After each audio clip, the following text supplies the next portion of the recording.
Summer సీజన్లో ప్రతి సంవత్సరము ఈ హీట్ వేవ్ అనేది పెరుగుతూ వస్తుంది. టెంపరేచర్స్ కూడా అదే విధంగా ప్రపోర్షనేట్గా పెరుగుతున్నాయి.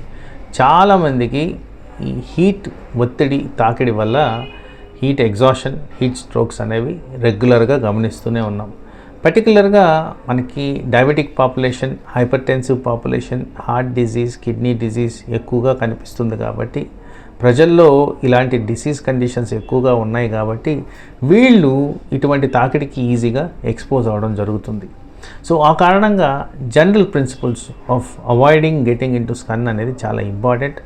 అది మ్యాక్సిమం ఈ పాపులేషన్ ఏదైతే నేను హైలైట్ చేశానో వీళ్ళు దీన్ని ప్రాక్టికల్గా గమనించుకోవాలి.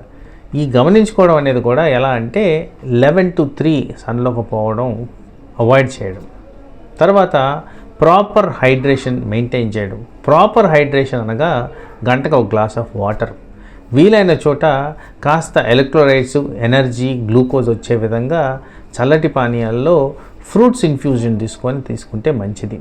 అదేవిధంగా మనకి అవైలబిలిటీ ఉన్న పండ్లు ఏవైతే మ్యాంగోస్ కానివ్వండి, వాటర్ మెలన్స్ కానివ్వండి, మస్క్ మెలన్స్ కానివ్వండి, ఇవన్నీ కూడా బాడీలో హైడ్రేషన్ పెంచుతూ షుగర్ లెవెల్స్ని కూడా పెంపొందిస్తాయి కాబట్టి హీట్ క్రాంప్స్ రాకుండా, హీట్ ఎగ్జాషన్కి గురి కాకుండా మనం కాపాడుకోవచ్చు. అలాగే ఇప్పుడు వెస్టర్నైజేషన్ మోడ్లో చాలామంది డ్రెస్సింగ్ ప్యాటర్న్ మార్చేశారు.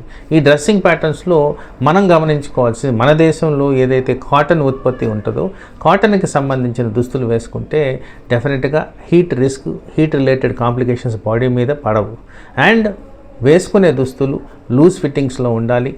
ఎక్కడైతే అవసరం ఉంటుందో అక్కడ అంబ్రెల్లా వాడడము, టోపీ పెట్టుకోవడము, స్కార్ఫ్ వాడడము, గాగుల్స్ వాడడము చేయడం వల్ల హీట్ ద్వారా వచ్చే అనర్థాలు మన బాడీ మీద పడకుండా మనం కాపాడుకోవచ్చు. అండ్ యాట్ రిస్క్ పాపులేషన్స్ ఎవరైతే ఉన్నారో around 5 years and below, 60 years and above, వీళ్ళు ఇంకా ఇంపార్టెంట్గా జాగ్రత్తలు తీసుకుంటూ వీలైన చోట అనవసరంగా ఎండకు పోకుండా, ఎండ తాకిడి పడకుండా హీట్ స్ట్రోక్ని నివారించుకోవచ్చు.